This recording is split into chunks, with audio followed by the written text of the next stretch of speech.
want to ask you, some Hall of Fame Carolina Panthers topics. Obviously, decision was made. You didn't make the cut this year.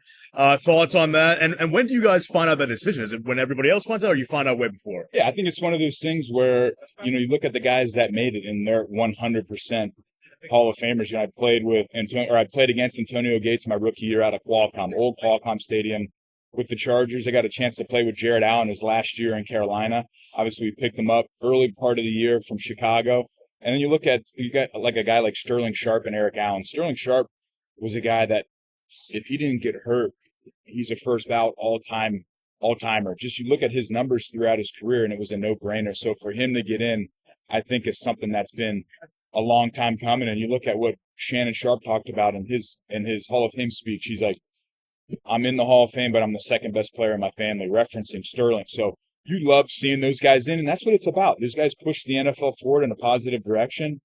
They've affected a lot of people in a very positive way, both me watching these guys, playing with them, and playing against them. So for those four guys to get in, that's what it's about. Those guys deserve to get in. We're super happy for them.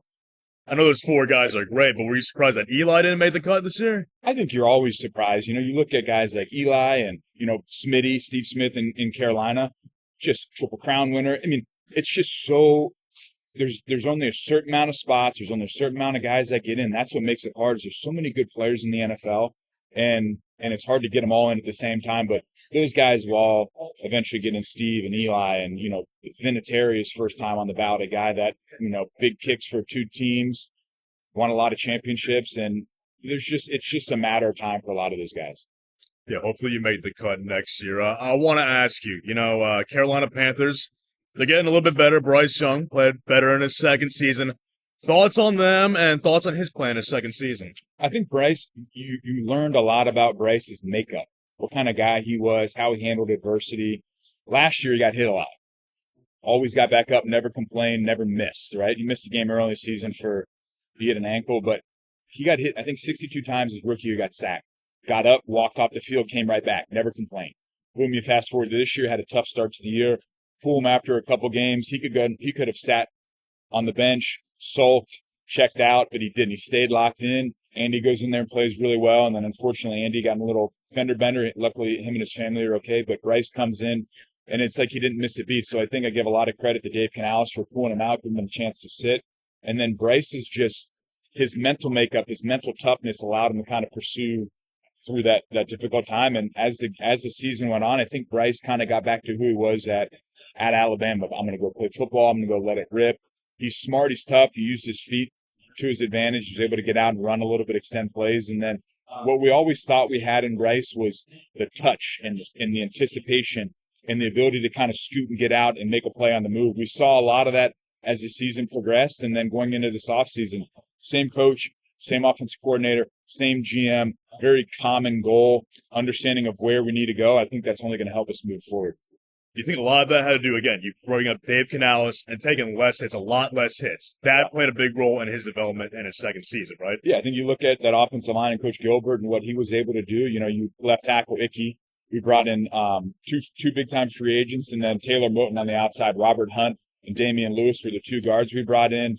New offensive line coach. Those guys were fantastic. I think they were a huge part of what Bryce did. Obviously, they didn't get talked about as much as they probably should have, but they made Bryce's job a lot easier. We were able to run the ball more effectively this year, and kind of as a result of all that, Bryce was able to kind of trend in the right direction. What do you think that they need to do in order to get to that next level next season? Because that division is not great, as you know. Yeah, I think we need to be healthy. I think that's an easy thing to say. Derek Brown was out all last year. Adam Thielen missed a bunch of time. Austin Corbett, our starting center, missed some time. Shaq Thompson, linebacker, missed time. We were just banged up everywhere. But then, we draft early this year. You got to find an impact player that helps you out. So do we go defense? There's some good edge rushers, a couple inside guys that are really good.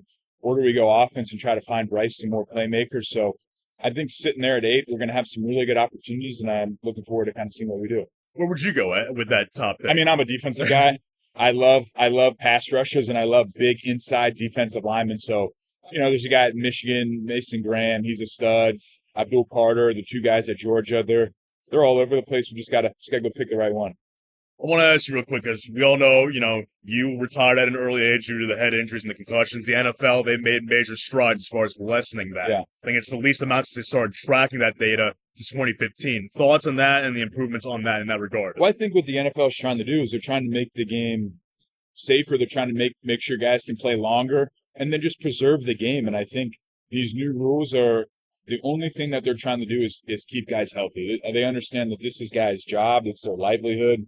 It's better when the better players are still able to be out there on the field. And so I think for them, that's what they're all about is player safety, making sure that these guys can play as long as they can. So some of the rules are difficult. It takes a while to get used to them as a player, but they're put in place for the right reasons. And I give the NFL a lot of credit for saying, hey, we need to protect our guys. It's important to us. Their longevity during their career and after their career is super important to us. And so all these new rules, it takes a second for guys to get used to them, but at the end of the day, I think it's a really good thing. Have you personally seen the improvements since you retired, since you and Andrew Luck retired at a young age? Yeah, I mean, you look at just, the kickoff rule. That was a big time thing that was new this year, the dynamic kickoff. I think that's really helped some things out, lowered these high impact collisions while still having the ability and the excitement of the kickoff and the kickoff return. So, yeah, I think that every year they do whatever they can to make sure the game is safe for the guys, and I appreciate that. I got to ask you, because I know you're working as an analyst now. You're a really smart guy when it comes to analyzing the game. But out of curiosity, you retired at a young age. I think you were 28 years old. Did you ever have the itch to come back to play again? You're still a young guy right now. Yeah, I think for the first probably 2 years, I was like, man, I can still do this. I can go play. And then year 3 came. And like you said, I do the radio with the Panthers. So I'm out there on the field pregame. And some of those guys run by. And I'm like, I want nothing to do with that. So it was for the first couple of years, you're like, I still got a little juice. And then as time progresses, you're like, nah, I'm good. So it's safe to say, even though you're a young guy right now, I think you're 33 years old. It's like, yeah, you're done. No chance of you coming back. No chance. Okay, all right. I want to ask you real quick, since you're a linebacker. I saw you did a couple years ago with Micah Parsons, arguably the best linebacker today. You guys were analyzing film. So I want to ask you, thoughts on Micah Parsons as a linebacker today? I think labeling him one thing doesn't do him justice because he's so dynamic kind of everywhere. Dynamic off the edge. He's dynamic off the ball as just a run and chase linebacker. The thing, if you put him on the edge, is you can be a rusher, right? He's at the edge, he's physical, but when you line him up off the ball, he can run and chase, he can pressure inside, they can create one-on-one matchups with him and an offensive lineman. Zim and that defense do a really good job of creating opportunities for him to just use his God-given ability and his athletic ability to go make plays. So I think he's super dynamic. I think he can line up all over the place. When you have a guy like that, it's hard to game plan against him. Obviously, Parsons is a completely different linebacker from you. Pass rushing linebacker. But if I were to put you on the spot, I were to ask you, who's the best linebacker today? Who would you say? Oh, man, the best guy today. I mean, Zach Bond had a great year. I think there's a handful of guys. Zach Bond had a great year. I mean, Fred Warner's really good. Roquan Smith is a monster. And then the two guys I always go back to, two guys that we were all the same class. Bobby Wagner. He's playing in Washington with Dan Quinn. That was obviously his guy out in Seattle. He's been doing it a long time. And Levante David. So that combination of those guys, you got the young guys with Roquan and Fred, and then Zach Bond had a career year. And then you look at Bobby and Levante David, of guys that have been doing it a long, long time in the league. That's a good kind of combination of dudes right there. And you would say, I guess, the best pass rushing linebacker, you'd probably say Micah's up there, obviously. I mean, yeah, I think true pass rushing linebacker. He's pretty good. You know, who's another guy that's really good. 8 sacks this year, Frankie Louvu. Okay. Washington Commanders. He was with the Panthers for a while. Got drafted by the Jets, signed a free agent deal with the Panthers, and then went Panthers to Commanders. Big year this year with Dan Quinn at 8 sacks, so very good player.